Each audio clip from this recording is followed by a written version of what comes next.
ဒီနေ့ပူဇော်မဲ့ဇယားကတော့ကမ္မထံပိုင်းတမာတိကံမှာပါတဲ့ဘာဝနာနဲ့ကမ္မထံတွဲဆက်ပုံဇယားလေးဖြစ်ပါတယ်ဓမ္မမိတ်ဆွေတို့မနေ့ကတော့ကျမတို့တမာတိကံမှာပါတဲ့ဇယိုက်နဲ့ကမ္မထံတွဲဆက်ပုံလေ့လာတဲ့အခါမှာအရင်ဆုံးကျမတို့ကဇယိုက်6ပါးနာမည်လေးကိုတက်ပြီးတော့ပူဇော်ရပါအခုဒီလိုပါပဲဘာဝနာနဲ့ကမ္မထံ40တွဲတော့မယ်เนาะအဲ့တော့ဘယ်ဘာဝနာဒီဘယ်ကမ္မထံရတယ်လဲဆိုတာကိုကျမတို့ကလေ့လာမှာဖြစ်တဲ့အတွက်ဓမ္မမိတ်ဆွေတို့ကခေါင်းစဉ်လေးကိုမှတ်ပေးပါเนาะမနေ့ကလိုပဲပထမဦးဆုံးမနေ့ကသင်တာဇယိုက်နဲ့ကမ္မထံတွဲဆက်ပုံဒီနေ့ပူဇော်မဲ့ဇယားလေးကြတော့ဘာဝနာနဲ့ကမ္မထံတွဲဆက်ပုံဒါဆိုရင်ဓမ္မမိတ်ဆွေတို့ညာဘက်လေးကိုကြည့်လိုက်ပါဦးဘာဝနာမှာအရင်ဆုံးမပူဇော်ခင်ဘာဝနာ3ပါးလေးကိုကျမတို့ကမှတ်မယ်မှတ်ရင်ဆရာတော်ကြီးကလည်းဒီဘက်မှာညာဘက်မှာရေးထားပြီးသားဆိုကျမတို့ကကြည့်ပြီးတော့ပူဇော်လိုက်ရုံပဲပေါ့နော်အဲ့တော့နားထောင်ပေးပါအောင်ရှင်ဘာဝနာနှင့်ကမ္မထံတွဲဆက်ပုံပရိကမ္မဘာဝနာဥပစာရဘာဝနာအပနာဘာဝနာဘောင်းဘာဝနာ3ပါးတစ်ခေါက်ပူဇော်ပေးပါအောင်ရှင်ပရိကမ္မဘာဝနာဥပစာရဘာဝနာအပနာဘာဝနာဘောင်းဘာဝနာ3ပါးဒါဆိုရင်ဘာဝနာ3ပါးရပြီးသွားရင်အဲ့ဒီ3ပါးနဲ့3ပါးရနိုင်တဲ့ကမ္မထံကိုကျမတို့ကတွဲဆက်မယ်ညာဘက်ကိုကြည့်ရင်တချို့နေရာမှာဘာဝနာ2ပါးရတဲ့ကမ္မထံတွေတွဲဆက်မယ်ဆိုဇယားကြီးကိုကြည့်လိုက်လို့ရှိရင်3ပါးရတဲ့ကမ္မထံလည်းရှိတယ်2ပါးရတဲ့ကမ္မထံလည်းရှိတယ်ညာဘက်မှာကြရင်လည်း3ပါးရတဲ့ကမ္မထံ2ပါးရတဲ့ကမ္မထံဒီညာဘက်မှာ3ပါးရတဲ့ကမ္မထံဆိုတွေ့လိမ့်မယ်ဒါဆိုရင်ကျမတို့ကအရင်ဆုံး3ပါးရတဲ့ကမ္မထံလေးကိုကျမတို့အရင်ဆုံးလိုက်ပြီးတော့ကြည့်ကြအောင်ပေါ့နော်အဲ့တော့ပရိကမ္မဘာဝနာဥပစာရဘာဝနာအပနာဘာဝနာ3ပါးရတဲ့ကမ္မထံလေးကပထမဦးဆုံးတွေ့တဲ့အကွက်ကလေးကိုအပေါ်မောကြည့်လိုက်ပါဦးကြည့်ရင်ဓမ္မမိတ်ဆွေဒီဇယိုက်ကလေးကိုခဏလေးမေ့ထားလိုက်ပေါ့နော်ကျရင်ပရိကမ္မဘာဝနာဥပစာရဘာဝနာအပနာဘာဝနာ3ပါးရတဲ့ဟာလားဒီကမ္မထံတွေကဘာတွေလဲဆိုတော့ညာဘက်အပေါ်ထောက်မှာသူ့ရဲ့အပေါ်ထောက်မှာရေးထားပေးတယ်ကတိုင်း10ပါးပြီးရင်ညာဘက်ကိုကြည့်လိုက်ရင်အတုပ10ပါပြီးရင်သူကပိတ်ထားလိုက်ဒါဆိုရင်ဒီဘောင်တွင်းမှာရနိုင်တဲ့ကမ္မထံဒီအပေါ်မောကြည့်လိုက်တော့ကတိုင်း10ပါရဲ့အတုပ10ပါရဲ့ဒါဆိုကျမတို့ကဒါ20ရှိနေပြီးညာဘက်ချမ်းလေးမှာကြည့်လိုက်မယ်ဘာဝနာ3ပါးရတဲ့ဟာဆိုကြော်လိုက်ပါအောင်ဘာဝနာ3ပါးရလို့ရေးထားပြီးပြီးအပေါ်မောကြည့်လိုက်မယ်ဒီတစ်ခွက်ကိုကြော်အပေါ်မောကြည့်လိုက်ရင်ကာယကရာတတိရဲ့အာနာပါနတတိရဲ့နော်ပြီးရင်ညာဘက်လေးကိုထက်ဆက်ပြီးတော့ကြည့်လိုက်မယ်မေတ္တာကရုဏာမုဒိတာဥပေက္ခာအပေါ်မှာဘယ်လိုရေးထားပါလဲအပမညာ4ပါဒါဆိုလို့ရှိရင်ကာယကရာတတိရဲ့အာနာပါနတတိရဲ့အပမညာ4ပါရဲ့ဆိုရင်ခုနတုန်းကအတုပ10ပါကတိုင်း10ပါအတုပ10ပါ20ကာယကရာတတိအာနာပါနတတိဆိုရင်22အပမညာ4ပါဆိုတော့26ပြီးရင်ညာဘက်လေးကိုစက်ကြည့်လိုက်ပါဦးဟောတခွက်တွေ့ပြန်ပြီ3ပါရဆိုတော့အပေါ်မောကြည့်လိုက်တော့ဗာလေးရေးထားပါလေအရူပါ4ပါစိုးစိုးက26ရဲ့အရူပါ4ပါပေါင်းလိုက်တော့30ဒါဆိုရင်ပရိကမ္မဘာဝနာဥပစာရဘာဝနာအပနာဘာဝနာရနိုင်တဲ့ကမ္မထံဒီစုစုပါ30ရှိတာကိုတွေ့လိုက်ပြီပေါ့နော်ဒါဆိုရင်ကျမတို့ကဆိုရိုးလေးကိုထည့်ပြီးတော့ပူဇော်ရုံပါပဲဓမ္မမိတ်ဆွေတို့ကအရင်ဆုံးလိုက်ကြည့်ရမှာကဘာဝနာ3ပါးရတဲ့အကွက်ကလေးကဒီမှာ1ခွက်2ခွက်3ခွက်အဲ့ဒါလေးကိုကျမတို့ကကမ္မထမ်းနဲ့အပေါ်မော့ကြည့်ပြီးတော့ပူဇော်ရမှာဖြစ်ပါတယ်တစ်ခေါက်ကျမပူဇော်ပေးပါဦးမယ်ရှင်ပရိကမ္မဘာဝနာဥပစာရဘာဝနာအပနာဘာဝနာဘောင်းဘာဝနာ3ပါကတိုင်း10ပါအတုပ10ပါကာယကတာတတိအာနာပါနတတိအပမညာ4ပါအရူပ4ပါဘောင်း30ပါသည်ပရိကမ္မဘာဝနာဥပစာရဘာဝနာအပနာဘာဝနာ3ပါရဤဓမ္မမိတ်ဆွေတို့တစ်ခေါက်ပူဇော်ပေးပါဦးမယ်ရှင်နားထောင်ပေးပါဦးဘာဝနာနှင့်ကမ္မထံတွဲဆက်ပုံပရိကမ္မဘာဝနာဥပစာရဘာဝနာအပနာဘာဝနာဘောင်းဘာဝနာ3ပါကတိုင်း10ပါအတုပ10ပါကာယကတာတတိအာနာပါနတတိအပမညာ4ပါ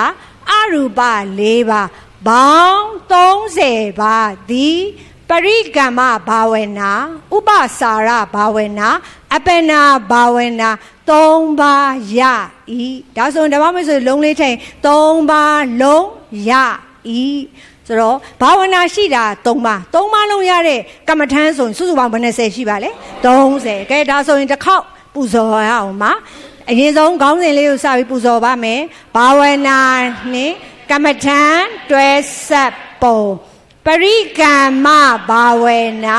ဥပစာရဘာဝနာအပေနာဘာဝနာဘောင်းဘာဝနာ3ပါကတိုင်း10ပါအာတုပ10ပါကာယကတာတတိအာနာပါနာတတိအပမညာ4ပါအရူပ4ပါဘောင်း30ပါသည်ပရိကမ္မဘာဝနာ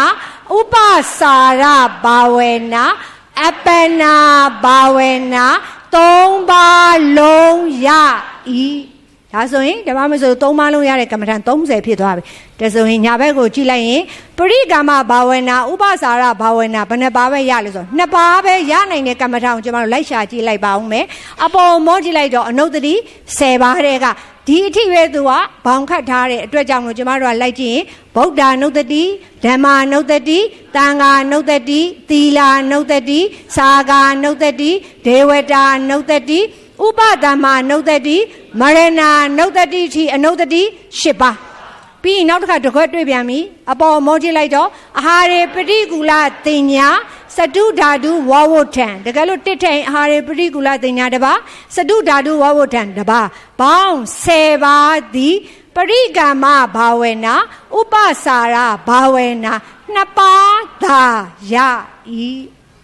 အရင်ဆုံးကျမတို့ကကြည့်ရမှာက3ပါးပူဇော်ပြီးသွားရင်2ပါးအလှည့်ဖြစ်ပါတယ်2ပါးအလှည့်ကို2ခွက်တွေ့ပါလိမ့်မယ်အဲ့တော့ဓမ္မမိတ်ဆွေတို့ကပရိကမ္မဘာဝနာဥပစာရဘာဝနာ2ပါးရတဲ့ကမ္မထမ်းဒီစုစုပေါင်းဘယ်နှပါးရှိလဲဆို30ပါ10ပါเนาะအဲ့ဒီ10ပါဘာလဲဆိုဓမ္မမိတ်ဆွေတို့မနေ့ကတော့သင်ခဲ့တဲ့တတ္တာဇေယိုင်းနဲ့သူပြောတာ6ပါဗုဒ္ဓဇေယိုင်းနဲ့သူပြောတာသင်လျော်တဲ့ကမ္မထမ်းဘယ်နှပါလဲ4ပါပေါင်းလိုက်ရင်10ပါဆိုဇေယျမှာဓမ္မမိတ်ဆွေတွေ့လိမ့်မယ်เนาะအဲ့တော့ပို့ပြီးလွယ်အောင်ပြောရရင်သူ့အပေါ်မောကြည့်လိုက်တော့အနုတ္တိ10ပါတဲ့ဘယ်နှပါပါလဲ10ပါ10ပါဆိုရင်ကျမတို့ကဗုဒ္ဓနုတ္တိရနေပြီးတော့မရဏနုတ္တိအတိုလေးပြောရင်10ပါပြီးရင်အာဟာရေပฏิကူလတင်ညာတပါစတုဓာတုဝဝဋ္ဌံတပါဘောင်း10ပါသည်ပရိကမ္မဘာဝနာဥပစာရဘာဝနာ2ပါးသာရည်အဲ့တော့ဆိုရိုးလေးပူဇော်တဲ့အခါမှာစစွာပူဇော်တာဖြစ်တဲ့အတွက်ကျွန်တော်တို့ကတစ်ခုစီပူဇော်ပါမယ်ဗုဒ္ဓနုတ္တိဓမ္မာနုတ္တိသံဃာနုတ္တိသီလနုတ္တိစာဂာနုတ္တိဒေဝတာနုတ္တိဥပဒမနုတ္တိမရဏနုတ္တိအထိအနုတ္တိ10ပါအာဟာရေပฏิကူလတင်ညာတပါစတုဓာတုဝဝဋ္ဌံတပါဘောင်း10ပါသည်ပရိကမ္မဘာဝနာ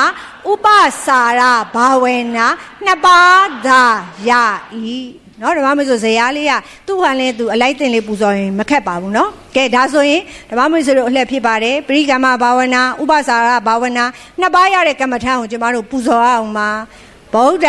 နုတ္တိဓမ္မာနုတ္တိသံဃာနုတ္တိသီလာနုတ္တိစာဂာနုတ္တိဒေဝတာနုတ္တိဥပဒမနုတ္တိမရဏနုတ္တိအထိအနုတ္တိဘောင်းအနုတ္တိ10ပါ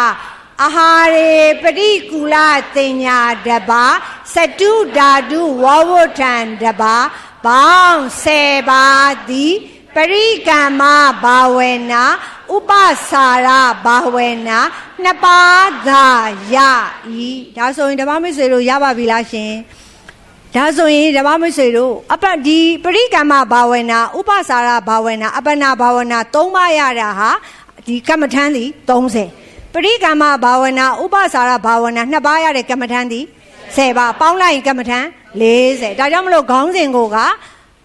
ဘာဝနာနဲ့ကမ္မထံတွဲဆက်ပုံဒါဆိုအစအနေတစ်ခေါက်ပူဇော်ပေးပါဦးပရိကမ္မဘာဝနာဥပစာရဘာဝနာအပေနာဘာဝနာဘောင်းဘာဝနာ3ပါကတိုင်း10ပါအတုပ10ပါကာယကတာတတိအာနာပါနတတိအပမညာ4ပါအရူပ4ပါဘောင်း30ပါသည်ပရိကမ္မဘာဝနာ ဥပစာရဘာဝနာအပနာဘာဝနာသုံးပါလုံးရဤဗုဒ္ဓနုတတိဓမ္မာနုတတိသံဃာနုတတိသီလာနုတတိစာဂာနုတတိဒေဝတာနုတတိဥပတမနုတတိမရဏနုတတိဘောင်းအနုတတိ8ပါးအာဟာရေပฏิကူလတင်ညာတပါစတုဓာတုဝဝဋ္ဌံတပါဘောင်း10ပါးသည်ပရိကမ္မဘာဝနာဥပစာရဘာဝနာ2ပါးသာရဤပြီးရင်ဒီမှာတို့ဇန်နဲ့ကမ္မထံတွက်ဆက်ပုံလေးကိုကြည့်ပါမယ်အဲ့တော့ဓမ္မမိတ်ဆွေတို့ဟာဒီနေရာလေးမှာပါလဲဆိုဇန်နဲ့ကမ္မထံတွဲဆက်ပုံဒါဆိုဇယိုက်တုံးကဇယိုက်6မျိုးကိုကျမတို့ပူဇော်တယ်ဘာဝနာတုံးကလည်းဘာဝနာ3ပါးကိုကျမတို့ပူဇော်ကြပါတယ်ဒါပေမဲ့ဇန်ကြတော့ဓမ္မမိတ်ဆွေကျမတို့ကသိပြီးဖြစ်တဲ့အတွက်ကြောင့်မလို့ဇန်အမျိုးအစားကိုကျမတို့မပူဇော်တော့ဘူးပေါ့နော်သို့တော့ဓမ္မမိတ်ဆွေကျမတို့သိတဲ့အခါမှာဇန်မှာရူပဇန်နဲ့အရူပဇန်လည်း2မျိုးရှိပါတယ်ရူပဇန်မှာပထမဇန်ဒုတိယဇန်တတိယဇန်သရုပ်ထဇန်ပြင်စမဇန်ရှိပြီးအရူပဇန်ကြတော့အာဂါတာကနေပြီးတော့နေဝအထိသူတို့ဒီပြင်စမဇန်နေပြီပဲပေါ့နော်အဲ့ဒါလေးကိုဓမ္မမိတ်ဆွေကျွန်တော်တီးပြီးဖြစ်တဲ့အတွက်ဆရာတော်ကထည့်ပြီးတော့မပူဇော်တော့ဘူးပေါ့ဒါကြောင့်ဓမ္မမိတ်ဆွေတို့ကတတိယဇယားလေးမှာဗာမှတ်ထားရမလဲဆိုတော့ဇန်နဲ့ကမ္မထံတွဲဆက်ပုံပြီးတော့စပြီးလွယ်အောင်သွားကျမတို့ကစပြီးတော့ကြည့်လိုက်တော့ပထမဇန်အရင်ပူဇော်မယ်အဲ့တော့ပထမဇန်ရနိုင်တဲ့ကမ္မထံကိုဓမ္မမိတ်ဆွေဒီဇယားနှစ်ကွက်ကိုကြော်ကြည့်လိုက်တော့အပေါ်မှာဗာရေးထားပါလေအတုပါ10ပါဒါဆိုရင်ပထမဇန်ရနိုင်တဲ့ကမ္မထံလေးကိုကြည့်လိုက်တော့အတုပါ10ပါဒီဘက်မှာလိုက်ရှာကြည့်လိုက်မယ်ဟောပတွေးပြန်ပြီပဆိုရင်ဒါပထမဇန်ပဲအပေါ်မောကြည့်လိုက်တော့ကာယကတာတတိဒါဆိုရင်အတုပါ10ပါကာယကတာတတိဘောင်း17ပါးသည်ပထမဇန်တသက်ကိုသာရနိုင်ဤဒါဆိုနှစ်ခွက်ကလေးတွေ့သွားပအမြင်ကျမတို့ပထမဇန်လေးပူဇော်ရုံပဲနော်ဓမ္မမိတ်ဆွေဒါကြောင့်မလို့ဓမ္မမိတ်ဆွေသိပြီးသားဖြစ်တဲ့အတိုင်းရာဂစရိုက်နဲ့အတူတူပဲလေဓမ္မမိတ်ဆွေတို့ဒါကြောင့်မလို့ပထမဇန်ရနိုင်တဲ့ကမ္မထမ်းတွေကိုပေါ်မော့ကြည့်လိုက်တော့အတုပ10ပါပြီးညာဘက်မှာကြည့်ရင်ကာယကတာတတိပေါင်း17ပါးသည်ပထမဇန်တသက်ကိုသာရ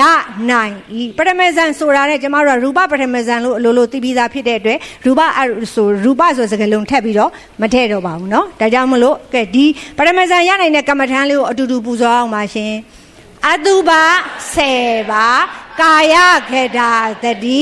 ပေါင်း17ပါးသည်ပထမဇန်တသက်ကိုသာရနိုင်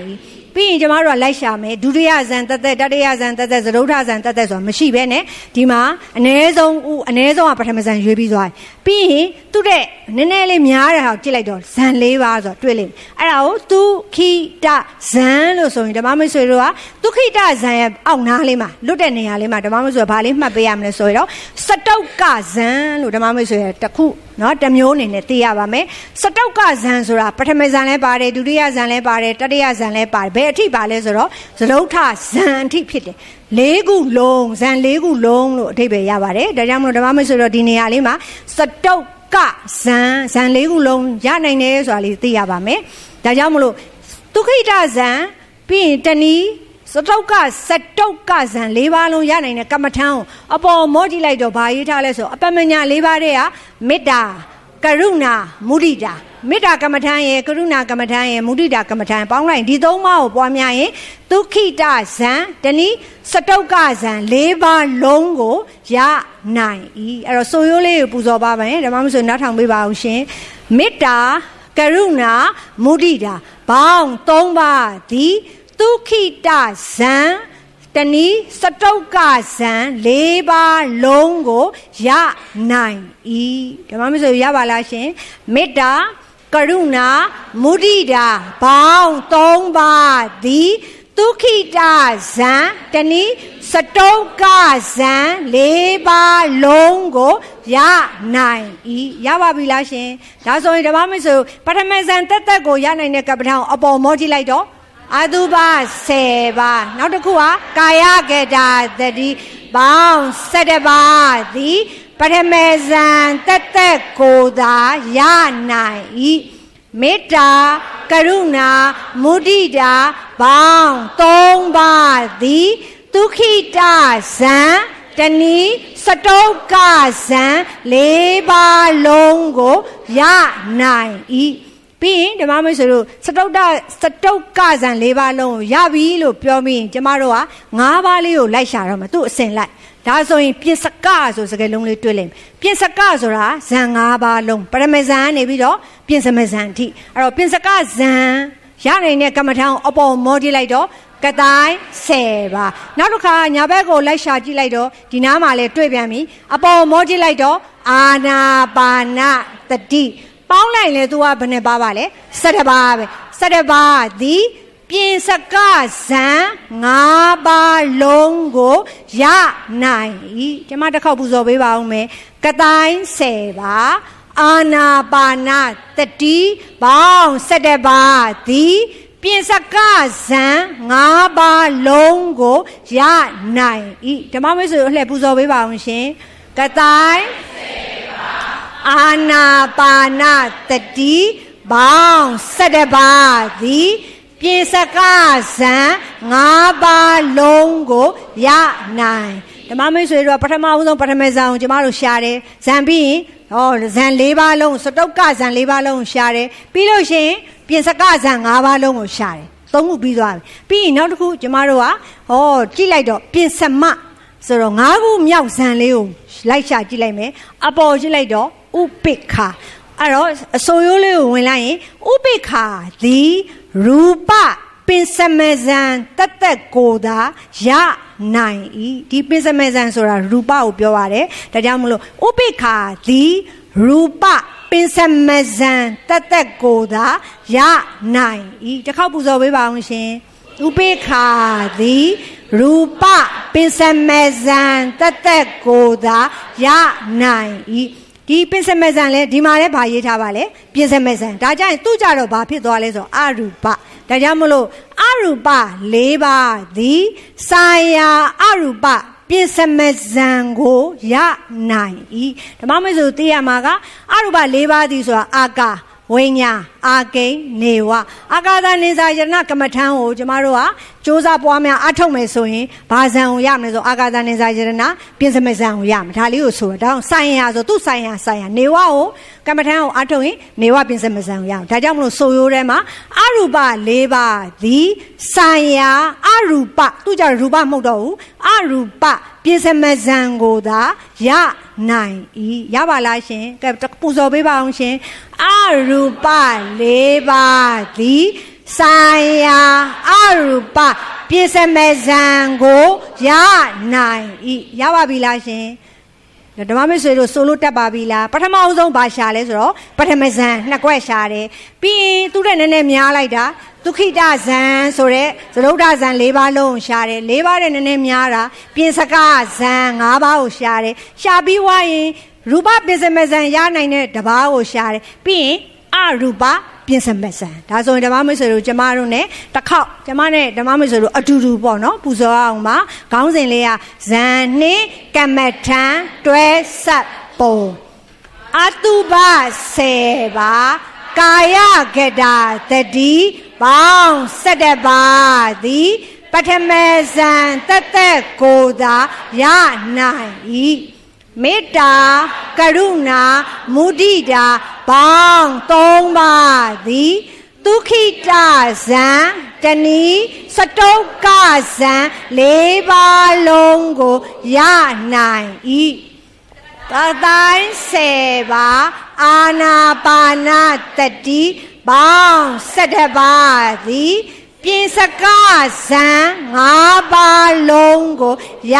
နိုင်၏ဥပိ္ပခာသည်ရူပပြင်စမဇံတသက်ကိုသာရနိုင်၏